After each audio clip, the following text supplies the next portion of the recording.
From watercolors of natural scenes to abstract paintings that incorporate found materials, they all capture moods and light. Her love of color and texture shine through in each and every piece. In this edition of Art Now, we'll look at the work of Bonnie Switzer.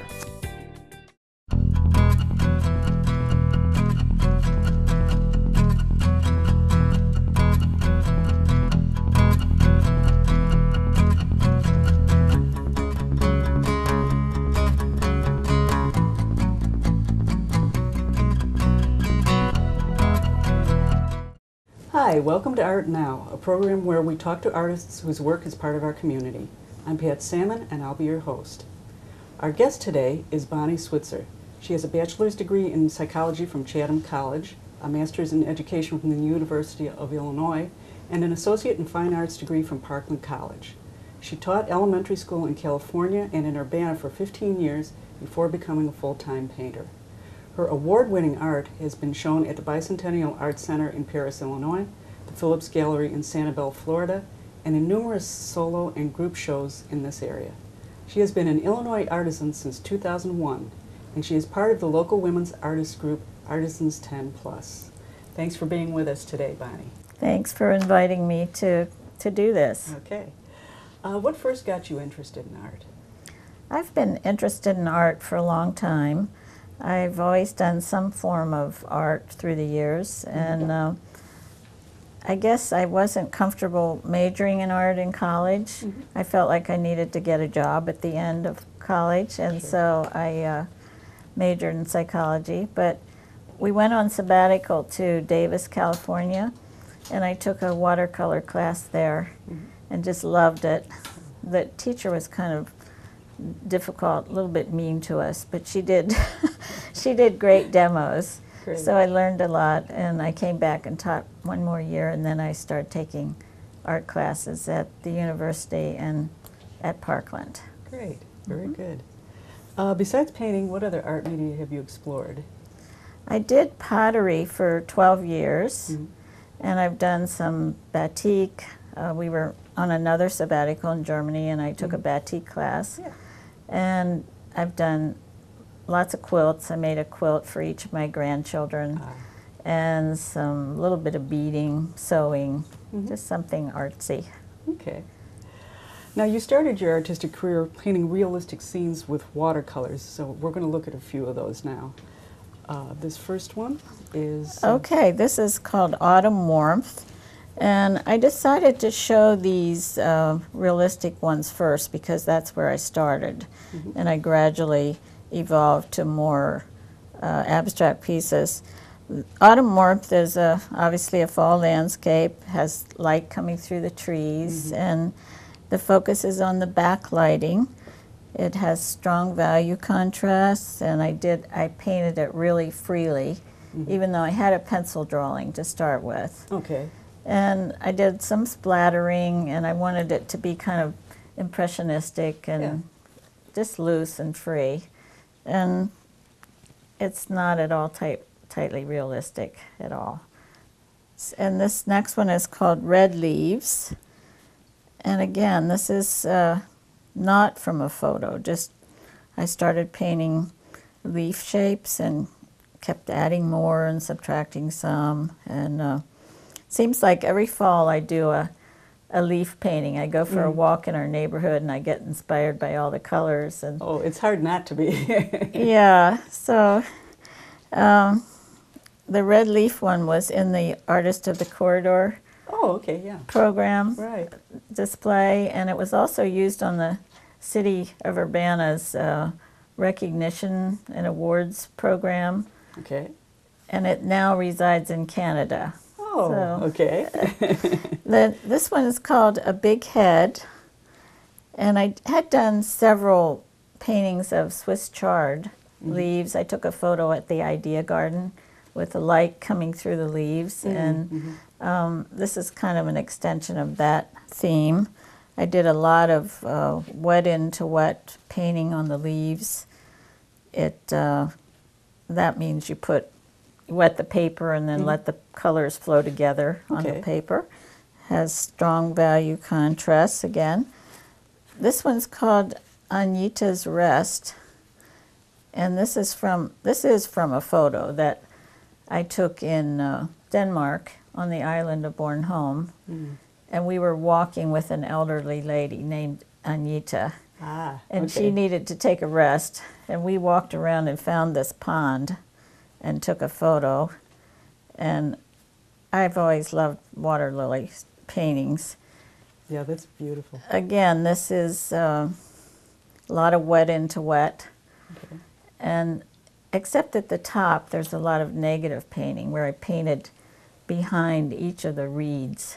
Oh, okay. So you get a little different effect. Okay.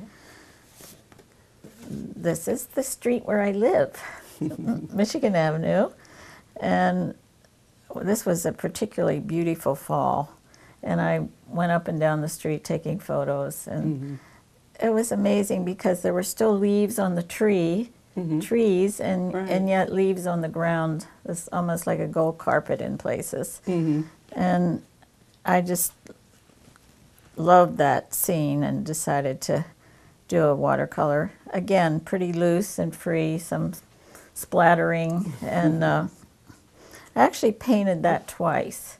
Oh, okay. Because the first one sold, and a friend who lives on our street was disappointed and wanted one. So, oh, that was nice. Yeah, I don't usually paint things twice, but and you can never even copy yourself. So, right. This is called Mykonos, and some friends took this photo in Greece, and asked me to do a commission, paint this scene, and I said, oh, sure, and then started looking at it and was like, oh, lots of detail.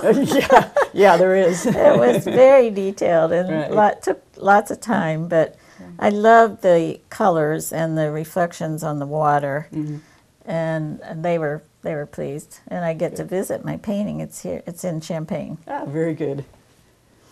This one is called Twilight Cafe, and this was our favorite restaurant in Sanibel, Florida. Ah, okay. And again, I love the colors. It's change management, and it's different now, so I'm glad I have this painting. But I often take classes in Sanibel, and art watercolor classes, and the light there is so nice, and the tropical foliage. So I like to paint in Florida. Very good. Okay, now more recently you've been doing primarily abstract paintings. Why do you think you changed your approach, and what are some of the advantages of working more abstractly? I think with abstract paintings you have a little more freedom. You can paint more intuitively. You have you can create a sense of mystery or ambiguity. For me, at least, once I do the drawing, I'm sort of locked into the drawing with the realistic paintings, whereas this is, you're working a little more on the edge, in some ways more challenging.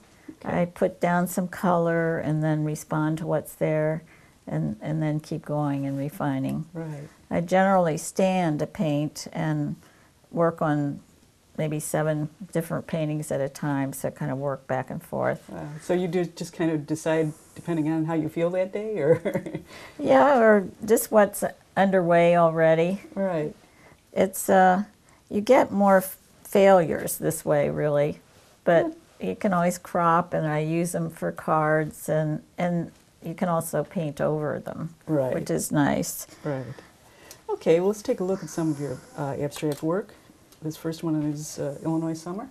Yeah, this is one of my early abstracts, and it's now in Michigan. I like the warmth of the colors, and there's a lot of scraping out and moving paint around on the paper and lifting, kind of layering. It's I think suggests Illinois summers and crops, but each viewer can see something else. Right. That's the other good thing about abstracts. Each person can bring to it their own experiences and interpretations. Now, I should ask, is this all still watercolor, or is this a different kind of paint? Oh, this is abstract. This is acrylic. Okay. Very good. Okay. This next one is West Wall. Yes, this is West Wall, and it's one of 4 paintings at the 2 regional Carl clinics. This one's in Champaign on Curtis, and there are 2 in Urbana on Windsor Road. Okay. Then Blue Morning is this next one. Blue Morning is one of my favorite paintings. I redecorated our bedroom and painted 4 new pieces for our bedroom. And this, maybe you can see the under structure is kind of a grid. And I slanted some of the lines, removed some, distorted other areas. This was painted over an old painting that I didn't like. Okay. And there's some of that coming through, which is fun for me. I know where it is. Right. And then, so I started with basically blue-green areas and then refined it and added little moments of color and line and to finish it. Okay. 5 Golden Rings. Yes, this was... obviously why it's named. Right. This is one that has more collage in, or at least some collage elements. And this was also at the Cinema Gallery in a show with Artisans 10 Plus last January. And this was in the Midwest Gallery Guide at that time. Right. And you can see, if you get close, you can see lots of the texture. I end up, or I usually start by just making lots of texture, and then come back in and paint areas and do a lot of refining at the end. Okay. This next one is Introspection.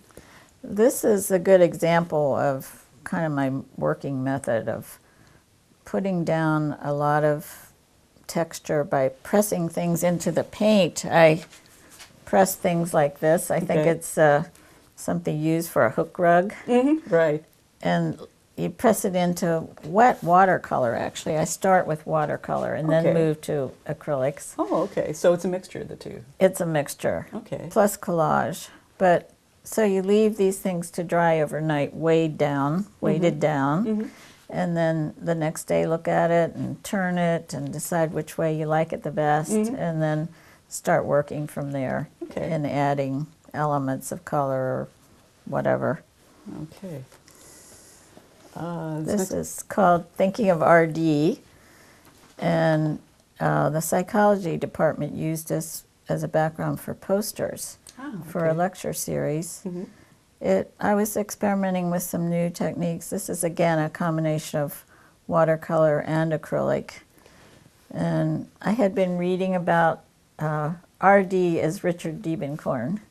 And I had been reading about him, and I admire his art, and somehow got inspired by his work to do this piece. Okay.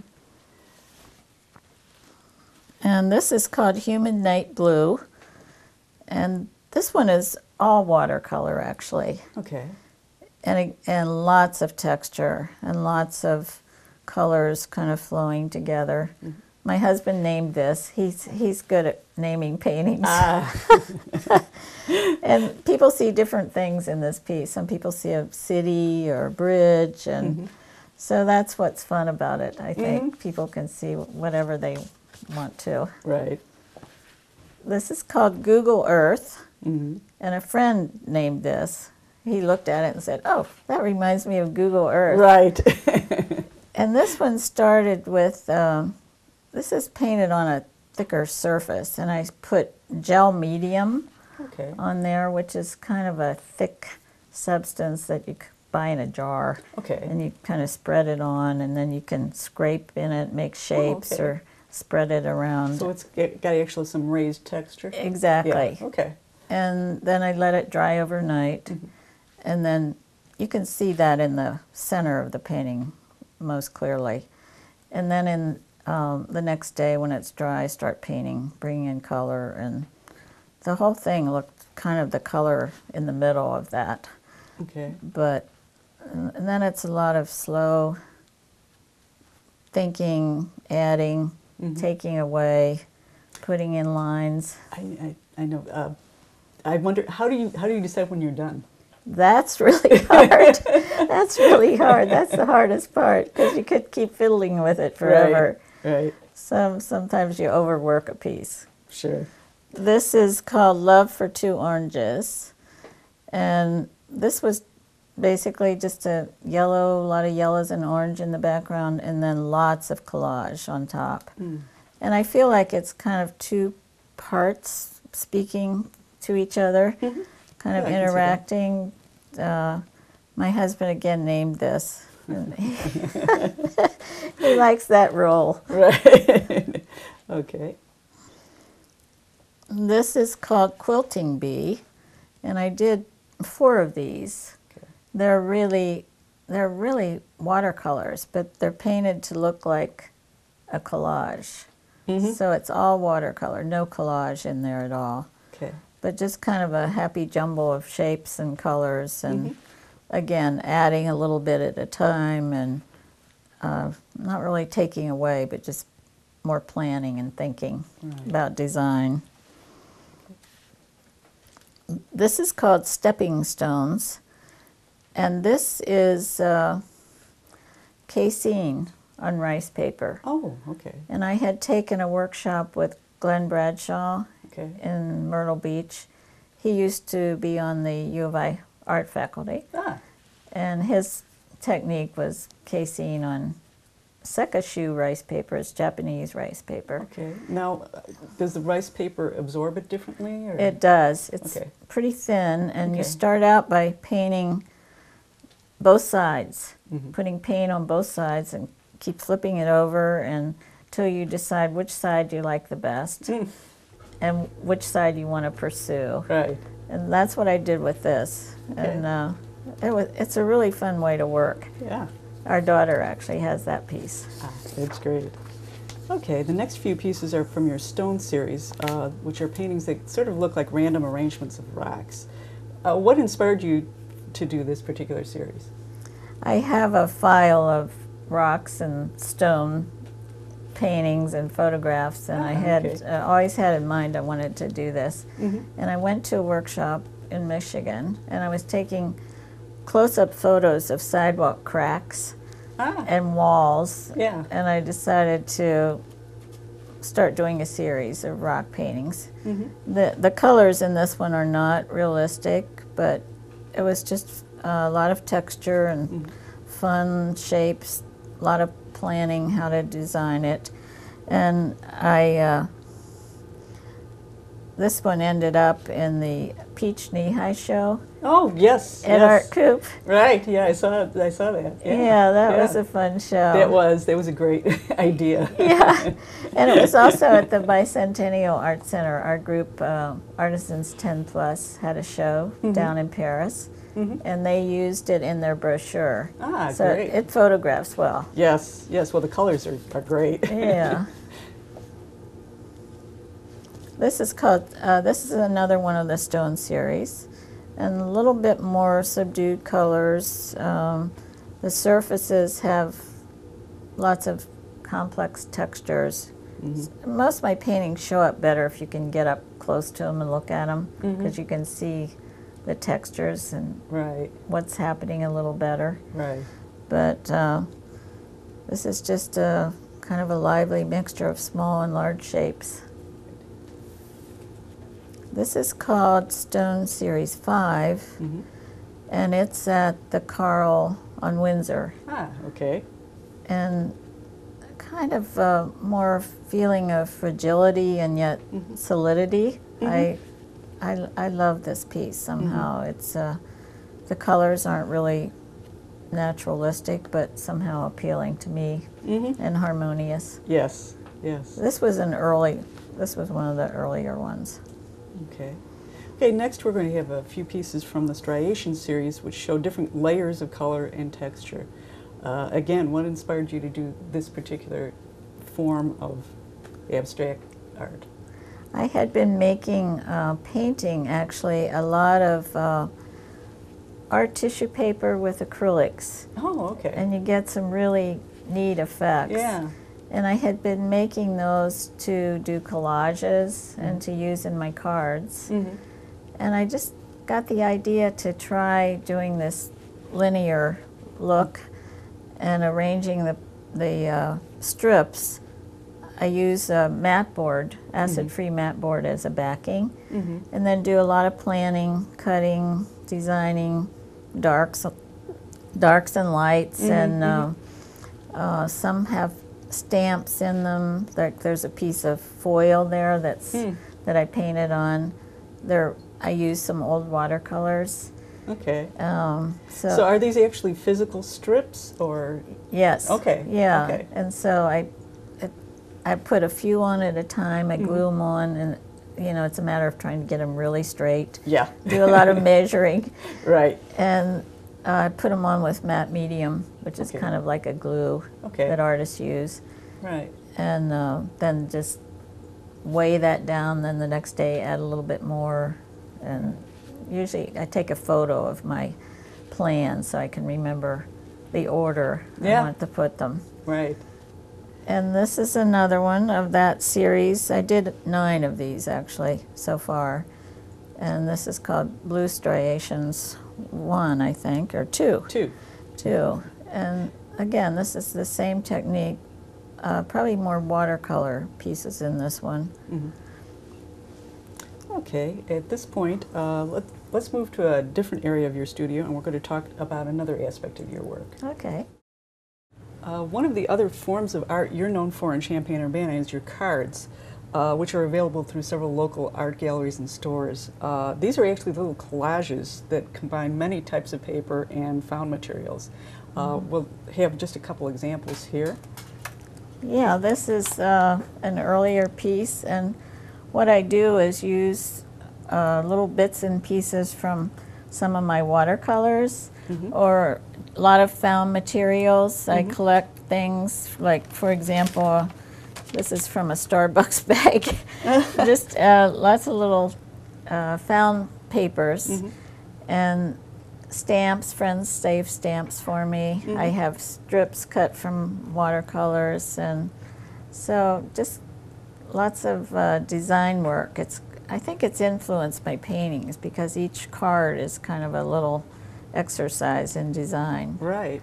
This one you can see some pieces of watercolor. The heart and the strip at the bottom are watercolor, and the background is just various pieces of paper put together and again designed till I get something I like. Right. Then I press them down overnight and look at them again the next morning to see if I like them or if I need to add anything. Yeah.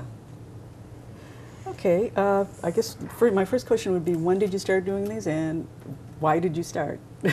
Yeah, our son, who's an artist, he was an art major at U of I, and he's now actually a professor of art in Germany, of design, communication design. Yeah. He always sent me collage cards, like for my birthday or Mother's Day or whatever.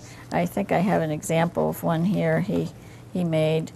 And so I got really kind of inspired by our son, and we worked together making little collages for a while, and then I thought, oh gee, I could do this on cards.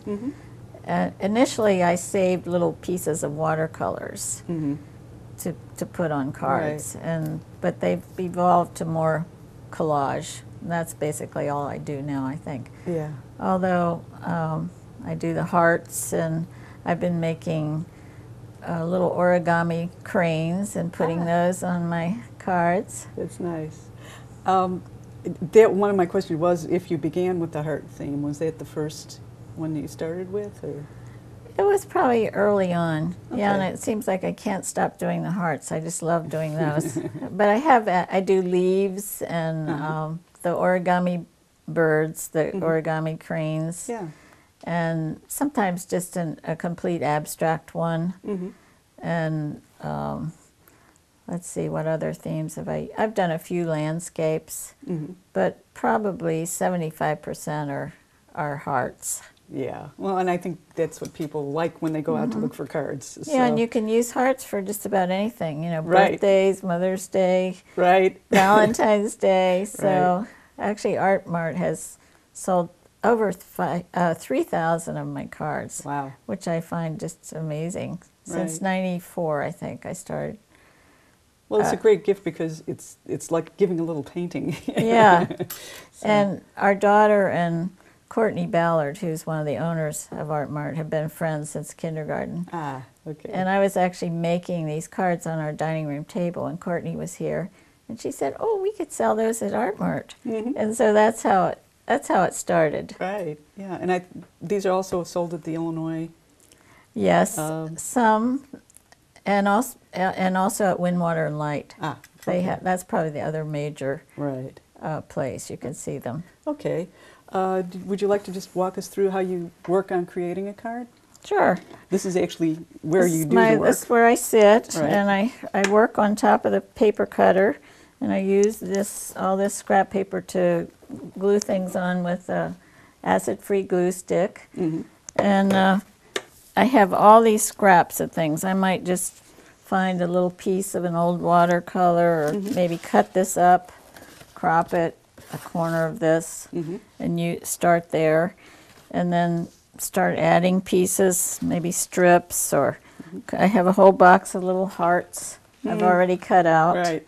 and I basically look for colors that go together. And I have this box of scraps and this box of scraps, and I use a lot of these Japanese papers. This one is actually from Thailand.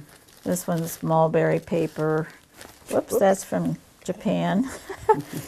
And lots of just whatever I see. I kind of sit down here and get inspired, and then if I feel it needs a stamp, or I'll add that maybe the second day. Right. So that's pretty Very much good. the process. Okay. Well, thanks very much for being with us today. I've enjoyed it. I hope so. And I'd like to thank you for watching Art Now. Our guest today has been Bonnie Switzer. You can see her art locally at Windwater and Light Gallery in Lincoln Square, and at the Carl Clinics on Windsor and Curtis Roads, and at Christopher Hall on the University of Illinois campus. You can find her cards at Art Mart in Lincoln Square, Urbana, and see more of her work at her website, which is www.switzerart.com. We hope you've enjoyed today's show, and we also hope it will inspire you to explore the local art scene and to make your own art now.